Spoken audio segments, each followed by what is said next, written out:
9 U.S. Presidents Assassinated by Globalists by Larry Engel. And this time, after some research, we probably have 20 presidents that are either compromised or murdered in assassination scenarios. So we're going to keep the name 9 presidents because that's what we started with, but we now are looking at 20 and possibly more.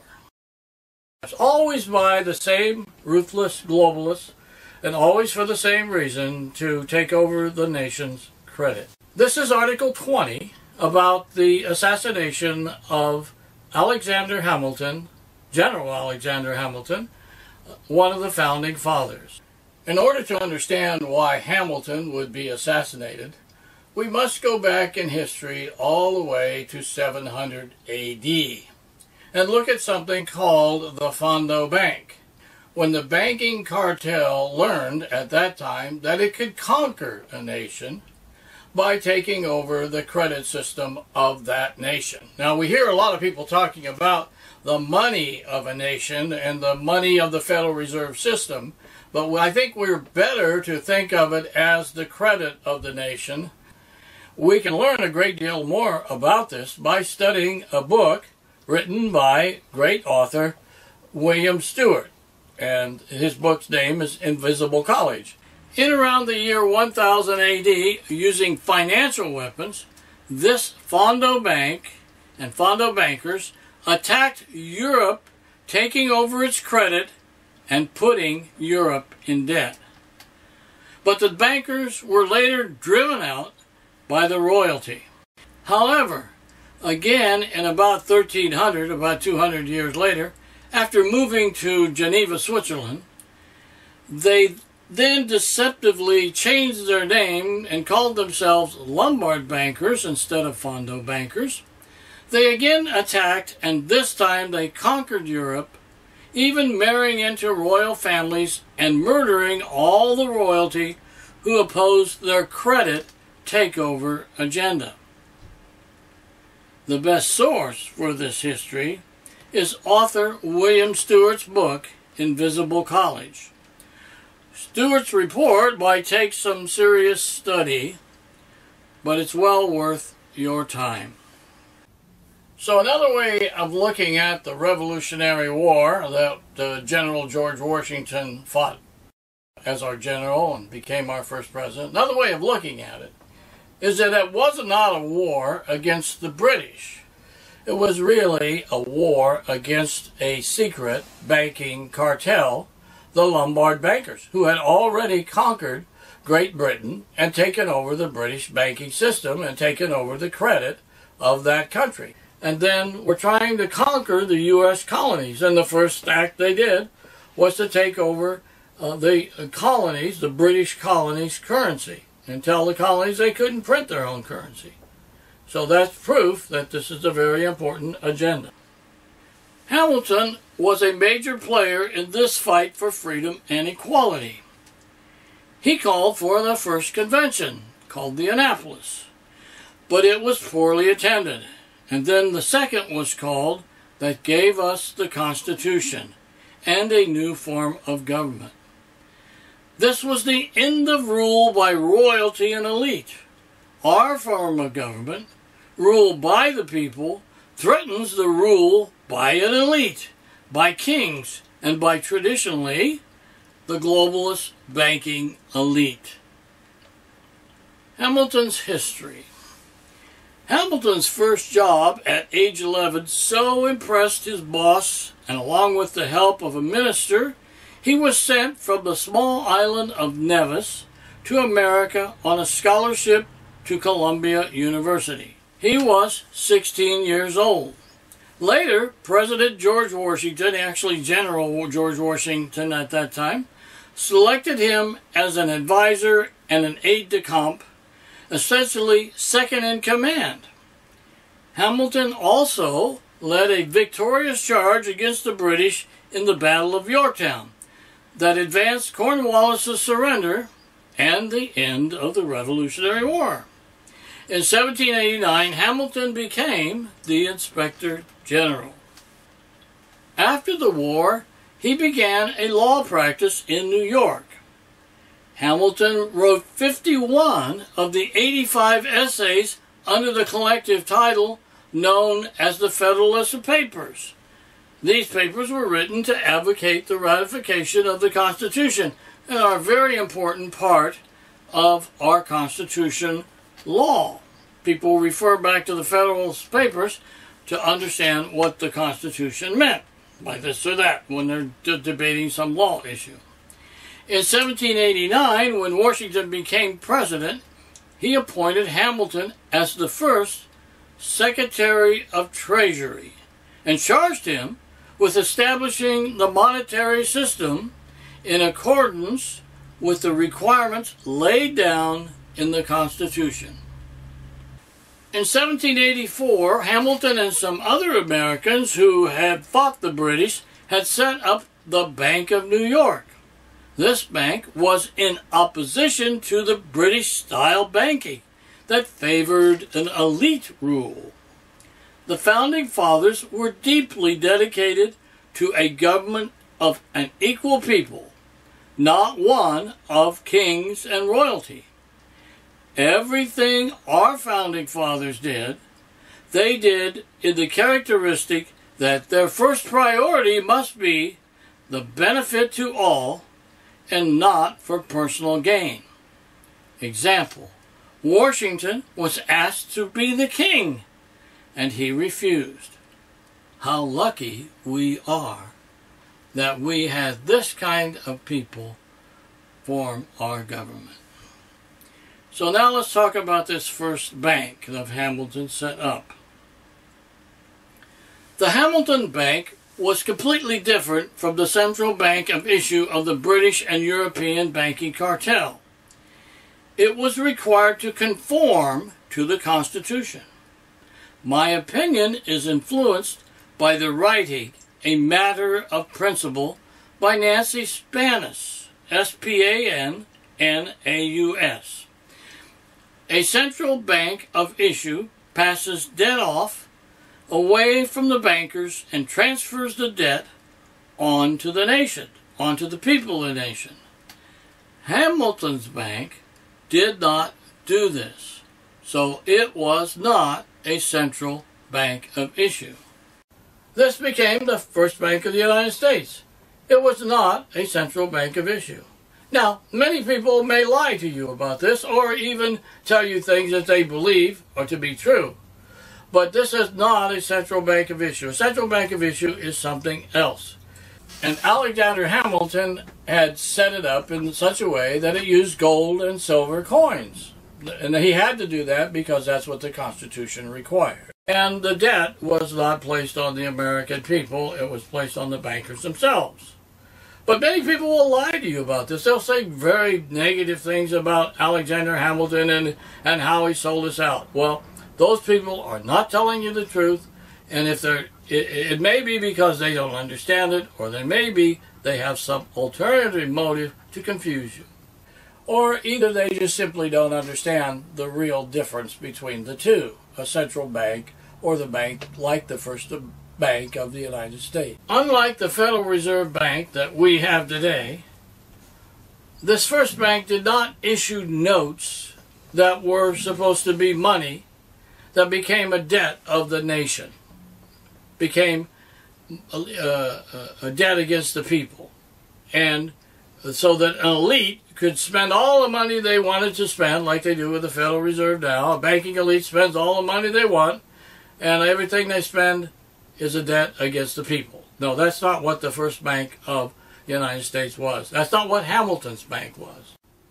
This is public credit. This is not private credit like the Fed. What we had from 1848 up until 1913 was a banking system set up by Jackson and Polk and Lincoln that was not a central bank of issue. It represented the government of the people, for the people, and by the people. And of course, from my opinion, the use of gold and silver as money is not really the real solution, because those, instead of being what you would think of as commodities, gold and silver, when people have large stockpiles of it and can release it or contract it any way they want, then it acts, gold and silver coins or gold and silver as money, certificates or whatever, can be manipulated just as easily as paper money. So to make the distinction between, oh, we got to use gold to back up our money, that's not a good solution, because it can also be manipulated and the volume of money in circulation can be controlled. Hamilton tied the public credit to the growth of the nation. I'll say that again. Hamilton tied the public credit to the growth of the nation. The key word is public credit. Hamilton predicted the goals his bank would achieve. 1, to justify and preserve their confidence. 2, to promote the increasing respectability of the American name. 3, to answer the calls of justice. 4, to restore landed property to its due value. To furnish new resources both for agriculture and commerce. To cement more closely the union of the states. To add to their security against foreign attack. To establish public order on the basis of upright and liberal policy. These are the great and invaluable ends to be secured by a proper and adequate provision at the present period for the support of public credit. This is public credit, not private credit, like the Fed today. The Supreme Court affirmed Hamilton's view in its 1819 opinion upholding the constitutionality of the National Bank in McCulloch versus Maryland. So they had just finished the Revolutionary War, and this is the first bank of a new nation. So what did the bank do? The new bank assumed the national debt owed to veterans, to the soldiers who fought the war, the debt of other individuals, and also the debt to the states. The next thing it did was to assume the debt owed by the states that they had incurred for their ability to function during the war. And third, it was to assume loans and interest from foreign governments, pay those off. Hamilton paid these by issuing bonds. Hamilton paid these by issuing bonds, turning debt into credit. So they had debt, and so he said, we'll sell some bonds, and that'll make it credit, right? And he strictly followed the principles laid down in the Constitution in issuing these bonds. People who believed in the new government would invest in it and receive interest on the money that they invested. The government would invest the money from the bonds in roads and other public works that would benefit manufacturing and agriculture, and as the nation grew, the debt and the interest would be paid by the increasing productivity of the nation. As things turned out to be, Hamilton's bank increased the productivity of labor, and it benefited the general welfare of the nation. And very importantly, it did not create an elite, a small group of bankers ruling over the nation. It did not create a fourth branch of government. See, we're supposed to have 3 branches of government, but today we really have 4 branches of government. The 3 branches of government that we're supposed to have would be the president, that's the administration, the Congress, which is the House of Representatives, and the Senate, who makes the laws, and the courts. Those are 3 branches of government. But we have 4. We have the Federal Reserve, which is actually more powerful than the other 3 branches of government combined. I disagree with economic professor Murray Rothbard in what they call the Austrian school. I disagree with him.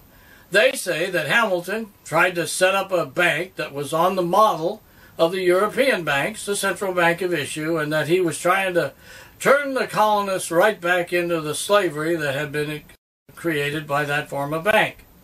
that he was tricking the nation and setting up a European-style bank. This is totally false. This professor is wrong. I wonder why he says this. I'm suspicious that he knows what he's saying and he's intentionally lying. But that's my opinion. Nor was a bank that Alexander Hamilton set up a scheme to enrich his friends and to defraud the nation. When you hear somebody talking about this line of thinking, you want to question it very carefully and study it very carefully. I know the issues are complicated, but this is something that you need to get a real handle on, because if you follow that line, you're back in trouble again with people who are attacking Hamilton are also attacking the way your freedom can work and should work. Also, they might say, and you might hear them say, well, he was trying to cheat all the veterans, because all the veterans who served in the Revolutionary War had credit certificates for their service, and all they had to do was cash those in and they got paid for their military service. Well, he wasn't trying to cheat them. He was trying to see that every one of those certificates were paid for. That's what Hamilton was actually doing. Hamilton created the best bank that was possible at the time, and what satisfied the goals of the Constitution.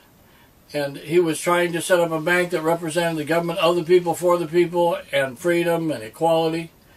And this is what he ended up doing for us.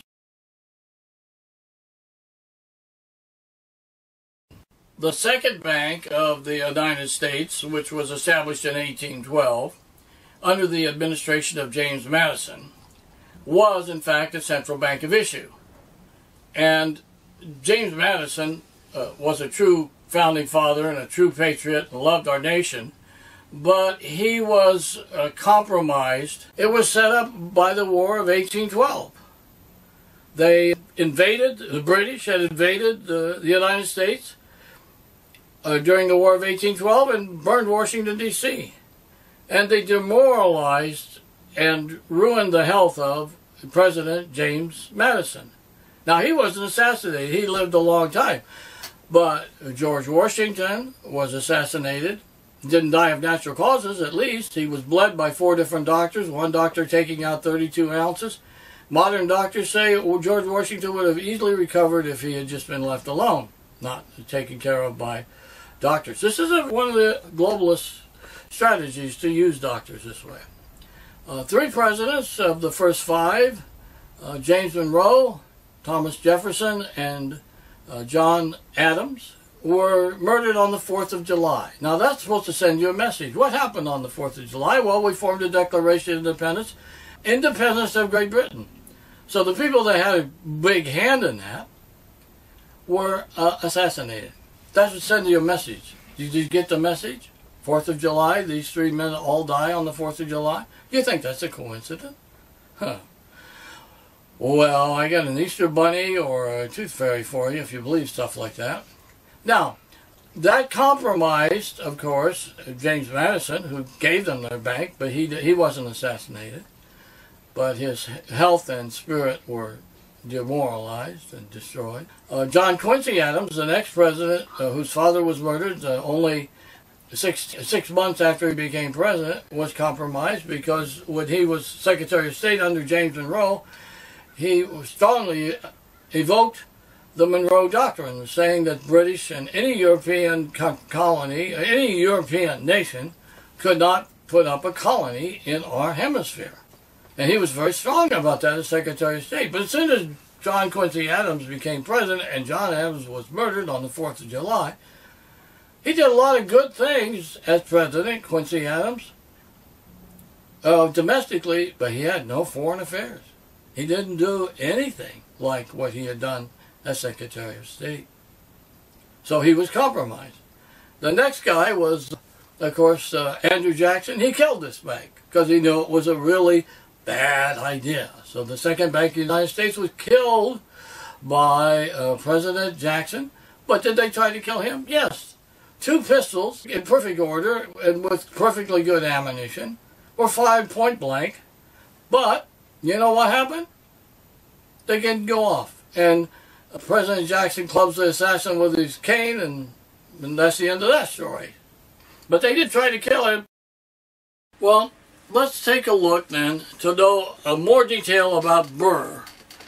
Because we're saying here that the globalists assassinated Alexander Hamilton because he was the most powerful person opposing their bank. In the military, Burr, who was a guy who killed Hamilton, served with Benedict Arnold, a United States general and a traitor in the American Revolution. In 1780, Arnold's plan to surrender West Point to the British was foiled. Now, this does not prove that Burr was also a traitor. This should demonstrate that people who grew up under British colonial rule were ambiguous in their loyalty to the emerging new nation during this time. In 1782, Aaron Burr married Theodora Bartow Prevost, the widow Jock Marcus Prevost, and he was a British officer of Swiss origin. That's Swiss, like Swiss Bank, like Geneva, Switzerland, that sort of thing. More about Aaron Burr.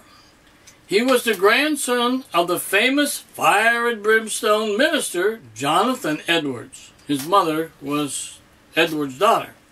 He and his sister were orphaned at a very early age, and this appears to have left him with many insecurities that made him vulnerable to the recruitment by the globalists, the Swiss banking cartel. If so, he would be a highly placed British, Swiss, European spy who almost became president, and who was, in fact, President Jefferson's vice president until President Jefferson dumped him and accused him of treason. In a close study of history, it becomes clear that both George Washington and Alexander Hamilton had a pretty clear concept that Aaron Burr was really a globalist agent, or maybe at that time a British spy, because it was the Bank of London that was the powerhouse. So these globalists can have a spy, someone that represents their agenda, in very high levels of our government that's supposed to represent the people. But it seems that they knew this. They knew that they were dealing with a spy. But look how highly placed he was in the United States government. He was even Jefferson's vice president, and we end up with a government ruled by the elite, by the bankers.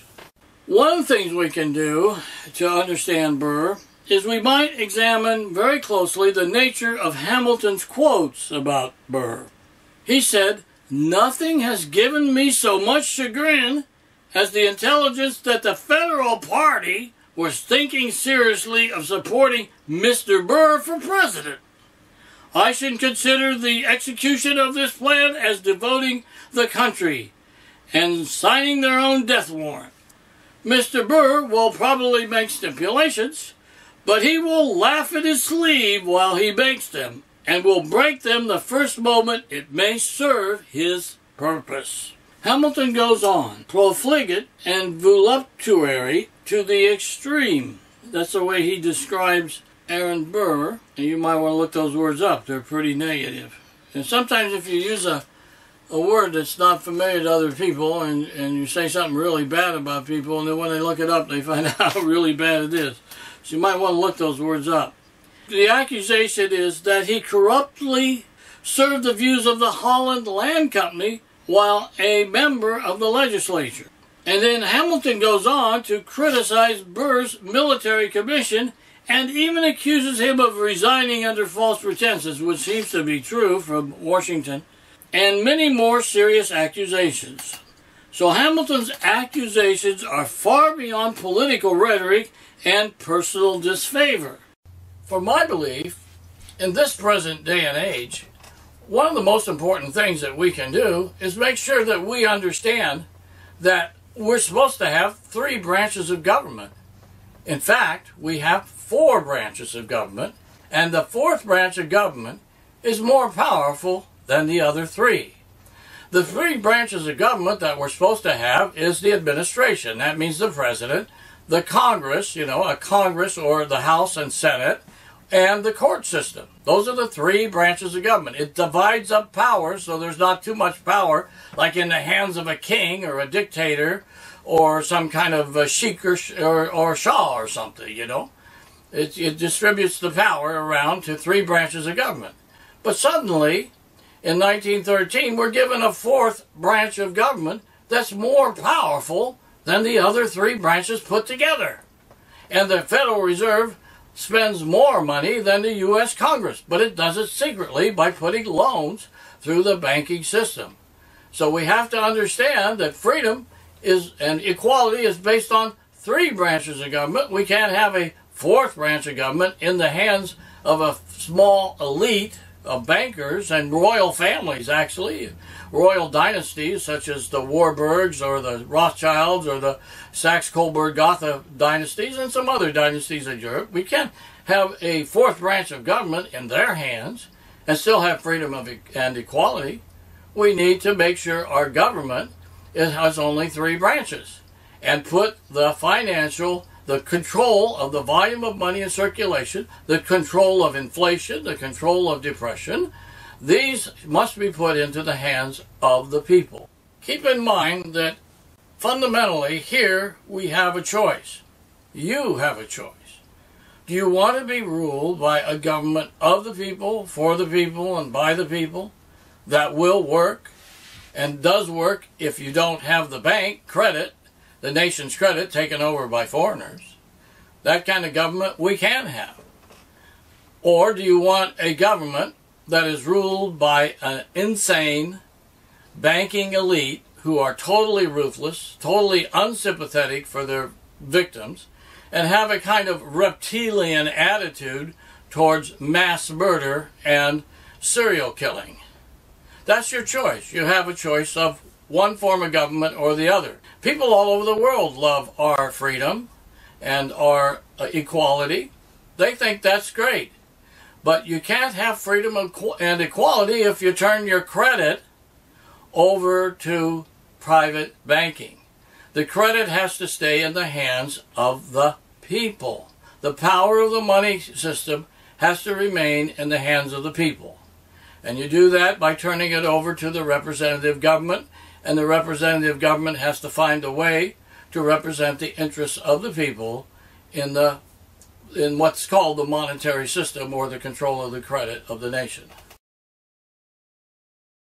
Now keep in mind, the fundamental issue here is a government ruled by the people, which Hamilton would represent, or one ruled by a tiny bloodline elite, a king and peers with title of nobility, that would be representing by Burr. The choice here is either equality or tyranny. So was the Holland Land Company a globalist organization?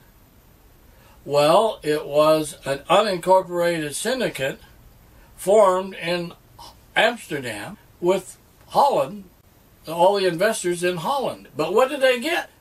They purchased a tract of land in New York with 3,250,000 acres. And this was granted to them by Aaron Burr, of course, when he became an elected official. Burr ran for office and was elected to the New York State Assembly, serving from 1798 to 1799. It was during this time that he cooperated with the Holland Land Company in obtaining a law to permit aliens to own and convey lands. This next thing is really kind of interesting, I think, if you're into the facts and you're caught up to things. In 1799, Burr founded the Bank of Manhattan Company, which years later was absorbed into the Chase Manhattan Bank, which in turn became part of J.P. Morgan Chase, a Rothschild bank. And right now, today, that bank, started by Aaron Burr, is one of the owners of the Federal Reserve. In September 1799, Burr fought a duel with John Baker Church, and his wife was the sister of Hamilton's wife. And the reason why he fought a duel was because this guy Church had said that Burr had taken a bribe and used his political influence to help the foreigners, the aliens in the Holland Land Company, grab up a big piece of New York. There's another element of this that's very interesting, I think. Burr's New York bank legislation, like all globalist plans, was an intentional deception. It shammed to be a desperately needed water company. But shortly after it was approved by the legislature, Burr dropped any pretense of founding a water company. Further, the affair resulted in a long delay in constructing a safe water system for Manhattan, which may have contributed to additional deaths during a subsequent malaria epidemic in Manhattan. History's kind of fun, isn't it? J.P. Morgan was definitely a Rothschild agent.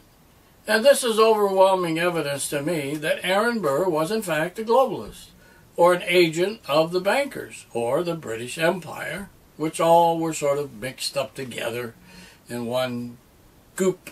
The Skull and Bones, who is an assassination society, was set up by a shipper, Russell, who shipped opium in the tea trade. This was done in 1832. Now, isn't it interesting that the Skull and Bones is just like the flag of what we call the pirate flag, you know, with the skull and bones on it. So, I'm wondering if J.P. Morgan, his ancestor, was Sir Henry Morgan, the pirate, who the British Queen knighted. I think that's very interesting. I can't prove that looking at the family tree, but I suspect that's the case. Two different kind of pirates, one on a boat and one in a bank. Now, apparently Washington was a pretty wise fellow, and he turned down Burr's application for brigadier general, for a brigadier general's commission in the quasi-war with France. Washington wrote, this is kind of really interesting what Washington said, "By all that I have known and heard, Colonel Burr is a brave and able officer.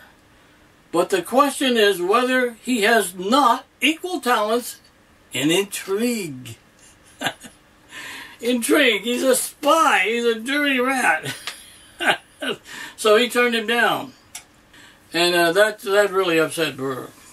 The British may have made it appear that Burr had saved an entire brigade from the capture after the British landing in Manhattan.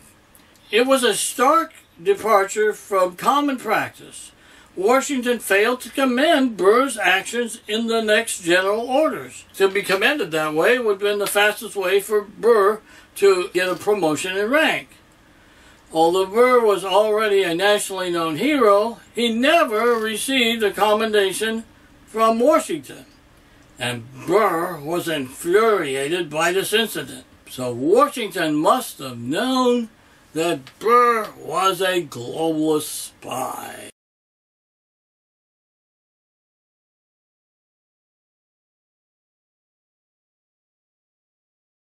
So this raises the question, was it an assassination or was it a duel of honor? Was Aaron Burr an assassin or did he just shoot Hamilton in a duel? Was the idea to get rid of Hamilton so they could get this second bank of the United States and get their expert, that is Alexander Hamilton, out of the way so they could work their will against President James Madison? The evidence seems to point very strongly in that direction. Alexander Hamilton had participated in at least 10 shotless duels in his lifetime. So what is a shotless duel?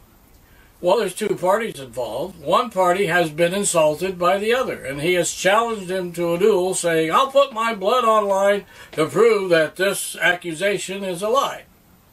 So that's why he's in the duel. The other person is in the duel because he doesn't want to look like a coward.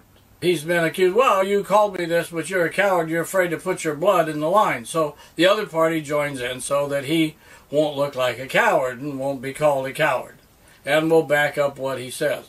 The reason why it's a shotless duel, they don't intend to kill each other over this issue. They both just shoot in the ground or shoot in the air, and then that solves the problem of the PR. Somebody's reputation gets restored because he was courageous enough to stand up for his name against what he claimed was a lie, and the other guy, it shows that he's courageous enough to back up what he said by putting his blood on the line. But the result of that is one is able to say, well, I called the guy a jerk, but I was willing to stand behind it and put my blood on the line, and I was not a coward. I went out there and did my deal. And the other guy can say, well, you see, it was all lies. I was willing to prove that they were lies by challenging this guy who lied about me to a duel. And this duel was supposed to be a shotless duel, as Alexander Hamilton understood it. After being fatally wounded, Hamilton warned others to be careful of the pistol, as it was still loaded and still cocked. He thought that he had not fired the single shot, and the gun was still dangerous. He also stated that he knew that this was a fatal wound. The reason why we do not have witnesses, or at least the witnesses we would like to have in this incident, is because they had to turn their backs or to not speak about it afterwards to avoid being charged with a participation in a murder. That was the law at the time. So if you were a witness at a duel and one of the people got murdered, you could be charged with killing the person, even being charged with murder. The way I see it, Alexander Hamilton's 19-year-old son was trapped and induced into a duel in which he was murdered. This was done by the Jewish bankers because this is what they do. They're serial killers, they're ruthless, they're evil, they'll do anything to maintain this agenda. They don't even consider other people to be human beings. So they would kill a relative. And they tried to do this to Alexander Hamilton to compromise him, but apparently it did not compromise him. He still opposed the banking cartel's agenda. So how was the banking cartel going to get its agenda? What did it have to do? Well, it had to invade the United States with the War of 1812 and burn Washington, D.C., scare the devil out of James Madison, the president at the time, and get him to compromise and give them their second bank of issue. And it had to assassinate Alexander Hamilton. Lined up in the field for the duel, Burr instantly shot to kill Hamilton, maybe without Hamilton even hearing the order to fire. When hit, Hamilton was spun clockwise, his gun discharged as he fell. The ball passed through the limb of a cedar tree about 12.5 feet above the ground and off to the side. Hamilton apparently didn't know that the gun had discharged. In such a dangerous circumstances, why would Hamilton take such a risk? I believe in his day he didn't want to be publicly called a coward. That was what the culture was at the time in history.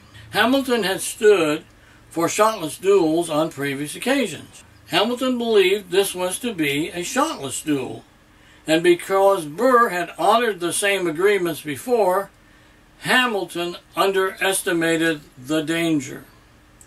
Hamilton did not suspect that Burr would kill him because he knew such an act would end Burr's career, and in fact it did. But the difference was this time, Burr would know that he had orders from the royal powers in Europe that they would cut off Burr's money and even maybe kill Burr if he did not assassinate Alexander Hamilton. According to the account of a noted English philosopher, Jeremy Bentham, who met with Burr in 1808 in England, this would be 4 years after the fact, Burr claimed to have been certain of his ability to kill Hamilton. And Bentham concluded after this conversation, and this is his quote, that Burr was, quote, little better than a murderer. So this famous British philosopher confirms my conclusions of this video series. For example, so he confirms that Aaron Burr said that he had murdered Alexander Hamilton and had assassinated him. But he's also confirming the entire premise of this entire series, that 20 presidents were assassinated, all by the same people for the same reason. And if we take this and follow it, that the reason why Hamilton was assassinated was the globalist banking agenda, we can also pass that off to the rest of my videos. That's what they do. They assassinate people who oppose their agenda. Now, who have they killed? Well, it appears they killed George Washington, they killed Thomas Jefferson, John Adams, James Monroe, they compromised James Madison, they compromised John Quincy Adams, they tried to shoot Andrew Jackson, but the guns failed. They assassinated with poison President William Henry Harrison. They poisoned Zachary Taylor. They poisoned James Polk, James Buchanan, and gave him an antidote after he was compromised. Of course, they assassinated Abraham Lincoln. They assassinated Benjamin Harrison over the gold and his association with the Russian Tsar, whose family they also murdered, the Russian Tsar's entire family. They murdered President Garfield. They murdered President McKinley. They shot Teddy Roosevelt. They poisoned Warren G. Harding after the Federal Reserve Act was put in place. And then his vice president became president. It was Calvin Coolidge, and they murdered Calvin Coolidge's son. And then they murdered JFK. This is all easily traced to taking over the credit of a nation in order to establish their conquest of the nation by taking over the nation's credit. They were compromised. They feared for their life, and reasonably so. It wasn't a threat. They would be killed, and the killers would get away with it because they are untouchable, because they have titles of royalty. So let's go on to talk a little more about Burr. Maybe I've convinced you that he was a globalist agent, but let's talk a little more about Burr, even nail that down a little farther. It's interesting what happened to Burr after this event, the assassination. It is my belief that the American Civil War was planned by the European globalists to divide the nation into two warring factions. When the Confederacy withdrew from the Union, that ended the constitutional republic, and Lincoln had to put it back together again. The Confederacy was not just the southern states of the United States. The Europeans had planned to put together the Caribbean, Central America, Mexico, parts of South America, and of course the southern states, and they would all be ruled by an emperor in Mexico, and his name was Maximilian. Burr's activities were the earliest attempt at this kind of plan. It demonstrates Europe's interest to divide and destroy the nation. Burr attempted to set up his confederacy in the Louisiana Territory, and at that time that was called the West. We wouldn't call it the West today, but in that time Louisiana Territory was the West. And he was raising an army and training and outfitting them for his expedition. Burr's secret correspondence with Anthony Merry and Marquis of Casa Rujo, these were the British and Spanish ministers in Washington, was eventually revealed. That's why he was charged with treason, right? And he had been making that communication in order to secure money and to conceal his real designs, which were to help Mexico to overthrow their government from Spain in the southwest, and that would include California, several states of the United States that later became part of the United States. For example, some guy named Bowman admitted to Jefferson during the interrogation that Burr planned to raise an army and invade Mexico because Burr felt that he should be Mexico's king, Mexico's monarch, as the Republican government was not right for the poor, dumb Mexican people, is what Burr thought. And Burr did not believe in equality. He thought he should be a king or an emperor or a ruler, you see. So there's another point of him being a globalist. By this time, all of Burr's hopes for a political comeback in the United States had been dashed, and he fled America and his creditors and went to Europe, where he tried to regain his fortunes. He lived abroad from 1808 to 1812, passing most of his time in England, where he occupied a house on Craven Street in London. He had been very lucky to escape President Jefferson's very vigorous attempt to hang him for treason. The forever spy, Burr returned to America in 1812, using his mother's maiden name, that was Edwards, and continued to spy during the British invasion, which was the War of 1812. Finally, in 1836, Burr died quietly in Staten Island in a village of Port Richmond, in a boarding house which later became the St. James Hotel. Well, some of these issues are rather hard to understand, but let's try to simplify it a little bit. Why don't you think of taking over a nation's credit as if you had given your personal credit card to your worst enemy? But there's something a little different, because when you get the bill at the end of the month, it doesn't tell you what the person who's using your credit card, your worst enemy, has purchased with your credit card. You just get the bill. You just get the debt. But your worst enemy is choosing to buy things that are not in your interest. For example, if you liked apples, he would use the credit card to buy up all the apples, and then you wouldn't be able to have any apples.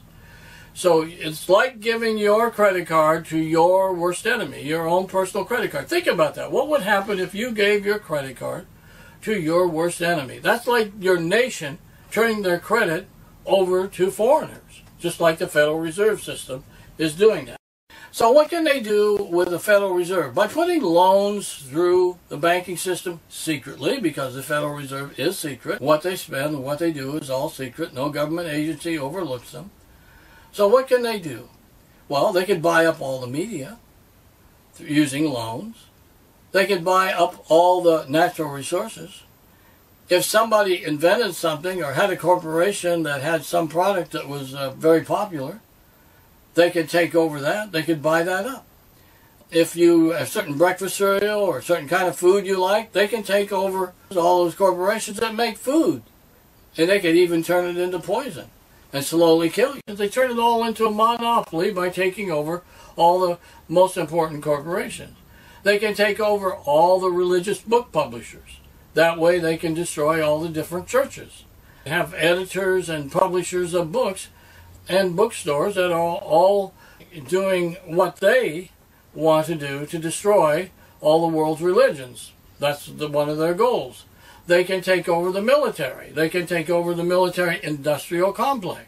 They can take over your government by taking over individuals. They can buy up all the education through the unions because they put the money through the system.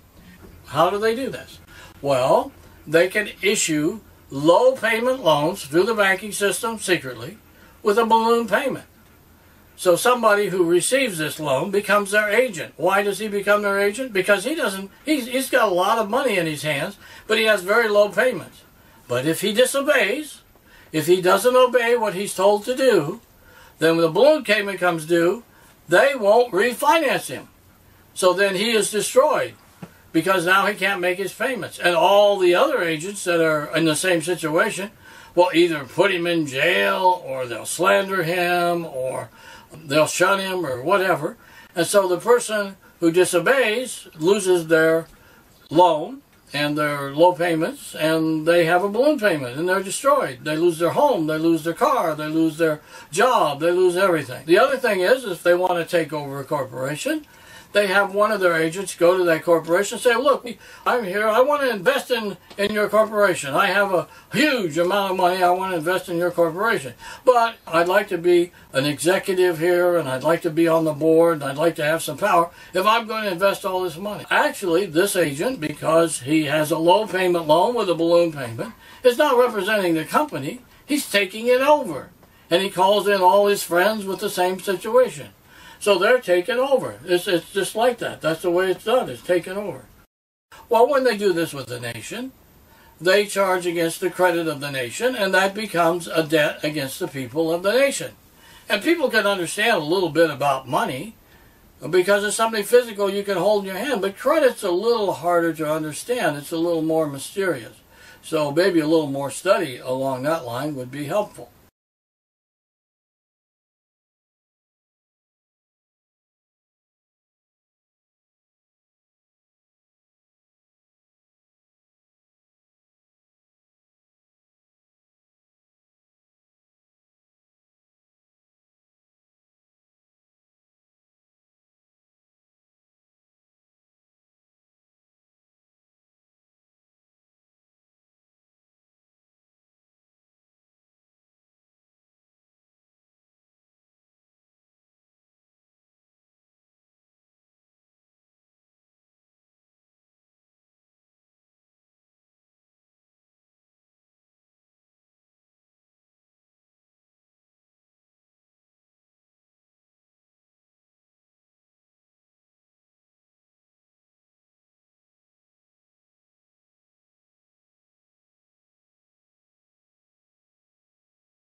So let's end up this video with a little bit of my opinion. Think of a nation's credit as if you turned your personal credit card over to your worst enemy. But at the end of the bank did not tell you what was bought with your credit card. All you got was the debt. If you liked apples, for example, your enemy who had your credit card would buy up all the apples and you wouldn't get any. But you would get the bill for the apples and the enemy would get all the apples. So that's the way it works. So what does the Federal Reserve, who controls the credit of the United States, what do? By flushing loans through the banking system, the European-owned Federal Reserve finances and takes over control of the mass media, of the natural resources, of the major corporations, the names we've all heard, the military, religious publishers, editors, and maybe even ministers themselves, the politicians they control with lucrative low-payment loans, short-term loans, with a balloon payment at the end. The politicians must constantly obey in order to be refinanced. Because their loan runs out and they haven't paid it off because they got a low payment. So they got a big balloon payment at the end. So they got to get refinanced. So they better step in line with the bankers. Now this all costs the bankers zero. Just like if you gave your enemy your credit card, your worst enemy your credit card, it wouldn't cost him anything because he's got your credit card. So this all costs the bankers zero because they control the nation's credit. They put it on the nation's credit card. And we, the people, get the bill. That's what's wrong with your nation.